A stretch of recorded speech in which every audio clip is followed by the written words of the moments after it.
छत्रपति शिवाजी महाराज की जय भवानी। खरं म्हणजे आज शिवसेनेसाठी आणि बाळासाहेबांच्या विचारांच्या शिवसेनेसाठी, धनुष्यबाणासाठी आणि खऱ्या शिवसेनेसाठी आजचा दिवस आनंदाचा आहे। कारण दगडूदादा म्हणजे बाळासाहेबांचे कट्टर निष्ठावंत शिवसैनिक आणि बाळासाहेबांचा कट्टर मावळा म्हणून दगडूदादांचं नाव संपूर्ण मुंबई आणि महाराष्ट्रामध्ये आपण घेतो। दगडूदादांसारखे असंख्य कार्यकर्ते शिवसैनिक रक्ताचं पाणी करून घरादारावर तुळशीपत्र ठेवून शिवसेना वाढवण्याचं काम दगडूदादांनी केलं। स्वतःच्या जीवाची पर्वा त्यांनी कधी केली नाही, पण शिवसेनेसाठी त्यांनी अंगावर छातीवर वार घेतले, वार झेलले आणि आजही त्यांच्या अंगावर असंख्य वार आपल्याला पाहायला मिळतील। असा शिवसैनिक कुठे भेटणार?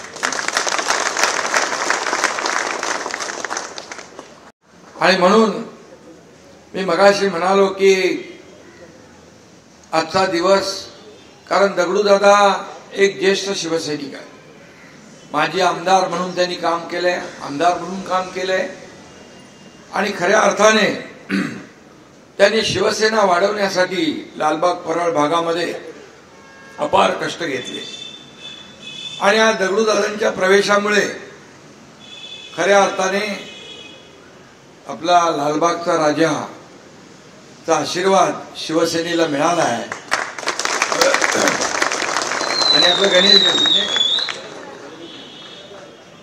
मुंबईचा राजाचा आशीर्वाद देखील शिवसेनेला मिळाला आहे दगडूदादांच्या इकडे येण्यामुळे।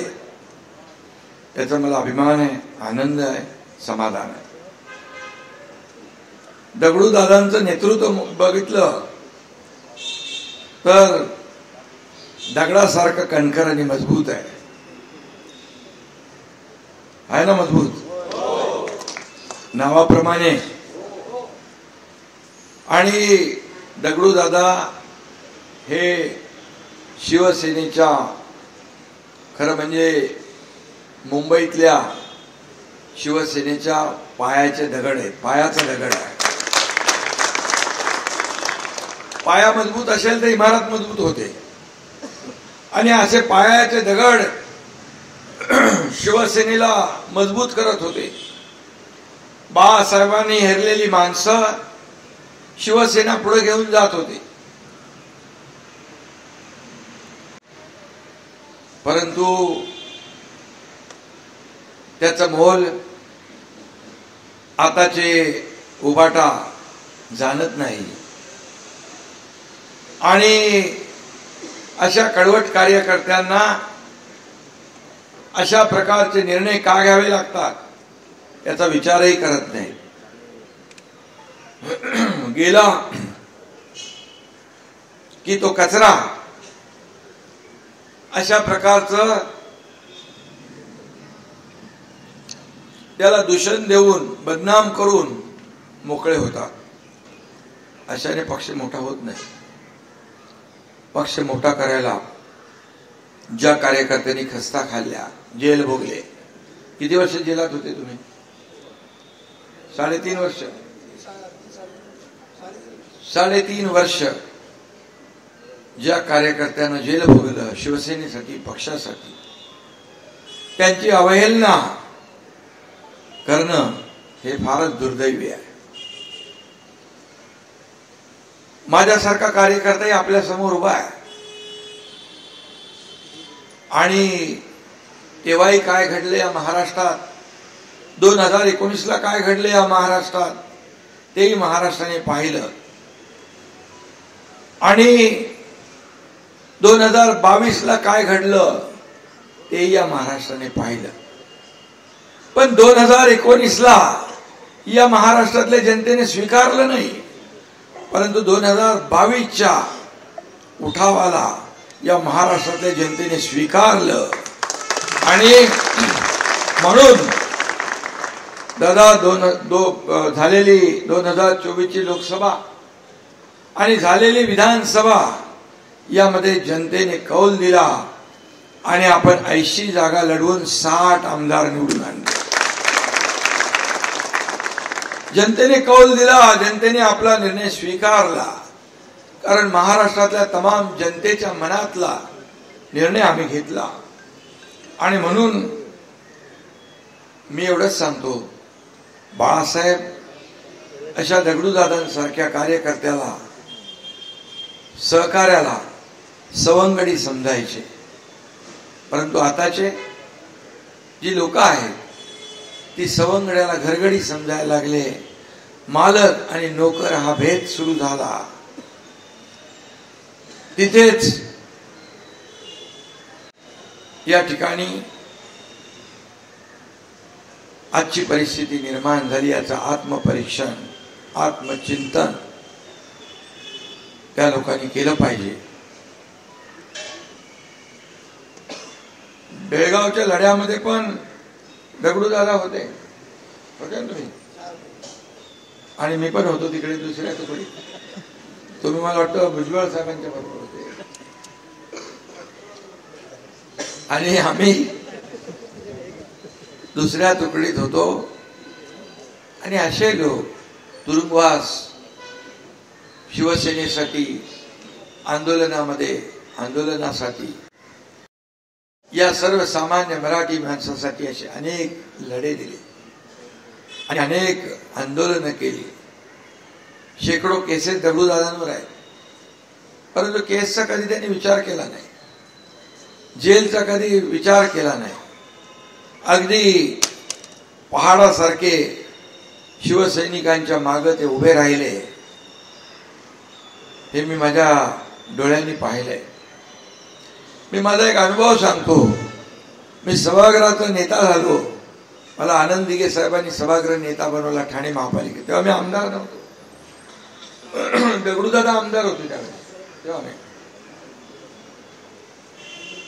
भाषणामध्ये त्यांनी सांगितलं, हा एकनाथ एक दिवस मोठा होईल, घाटकोपरला. मला त्यांचे शब्द आजही आठवतात. आणि मी आपल्या सगळ्यांच्या आशीर्वादाने एक शाखा प्रमुख ते या राज्याचा मुख्यमंत्री झालो.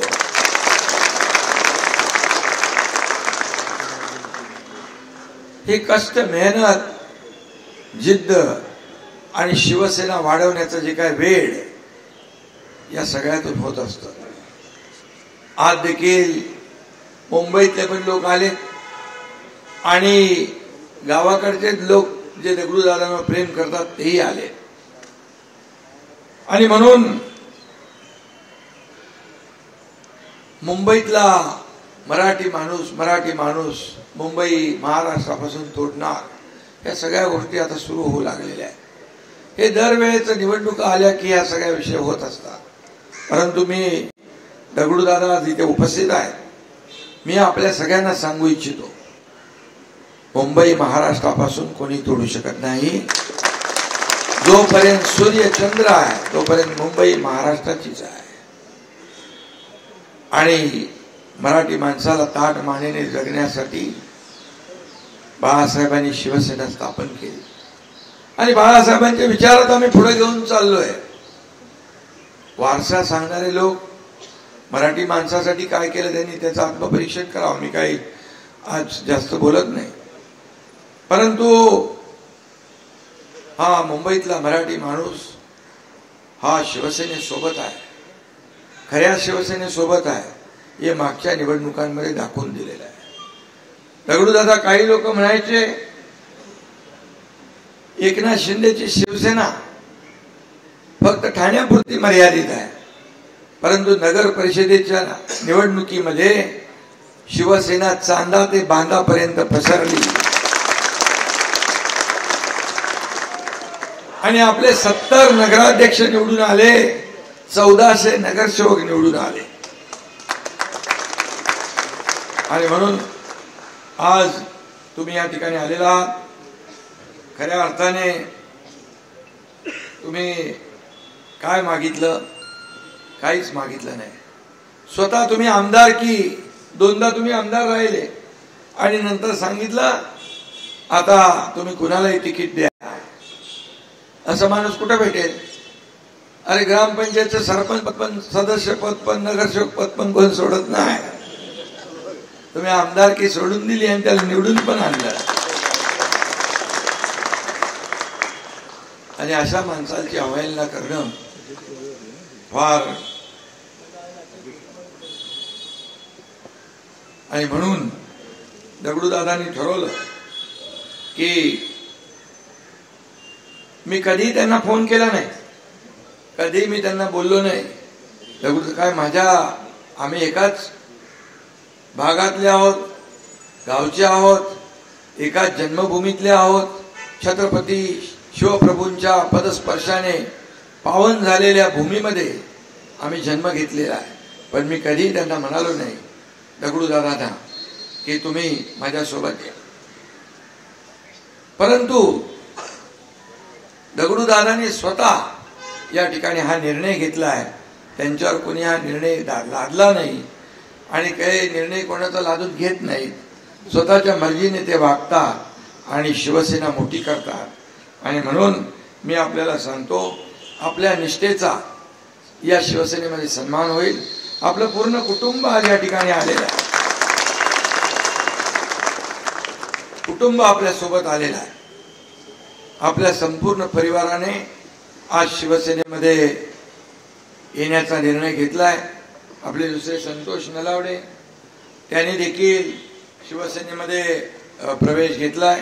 आता हे सगळे कार्यकर्ते त्या भागातले एकत्र येऊन शिवसेना दगडूदादांच्या नेतृत्वाखाली तिकडे मोठी करतील असा विश्वास मला आहे. आणि मी आपल्याला एवढंच सांगतो, आणि दगडूदादा एक सच्चा कट्टर अगदी धडाडीचा व्यक्तिमत्व म्हणून आज खरं म्हणजे आज त्यांचं वय झालं असलं तरी सुद्धा आजही ते तरुणाला लाजवतील एवढं काम करतात. आणि अशा लोकांचा जो प्रदीर्घ अनुभव आहे, हा अनुभव शिवसेना मोठी करण्यासाठी नक्की होईल आणि मी तो नक्की करून घेईन. कारण आपला पक्ष हा मालक आणि नोकराचा नाही. ही शिवसेना कार्यकर्त्यांची शिवसेना आहे, कार्यकर्त्यांचा पक्ष आहे. मी मुख्यमंत्री होतो तेव्हाही कार्यकर्ता म्हणून काम केलं, आजही कार्यकर्ता म्हणून काम करतोय, उद्याही कार्यकर्ता म्हणूनच काम करणार. आणि म्हणून या कार्यकर्त्यांचा सन्मान वाढवणारा आपला पक्ष. इथं कोणी मालक नाही, कोणी नोकर नाही. आणि म्हणून मी खूप खूप शुभेच्छा आपल्याला देतो. आणि काही लोकांना वाटतं काय दगडूदादांचं आता वय झालंय, काय करणार ते. पण मी सांगतो टायगर अभी जिंदा है.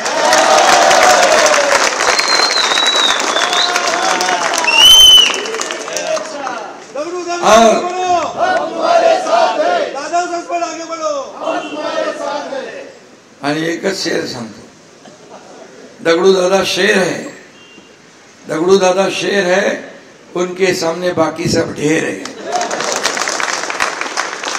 सगळ्यांना पुन्हा खूप खूप शुभेच्छा. दगडूदादा तुमचं मनापासून स्वागत. तुम्ही जे भावना व्यक्त केल्या त्याच भावना 2022 साली माझ्या मनामध्ये होत्या. त्याच भावना एवढे वर्ष शिवसेनेमध्ये काम करून निर्णय घेताना नक्कीच भावना त्या तुमच्या मनात आल्या, त्याच त्यावेळेस माझ्या मनात होत्या. परंतु आपल्या भावनांची कदर करणारे बाळासाहेब होते, आता बाळासाहेब नाही. आणि त्यामुळे आपल्यासारख्या कार्यकर्त्यांच्या भावना ओळखणारा नेता नाही. म्हणून आपल्याला हे निर्णय घ्यावे लागतात.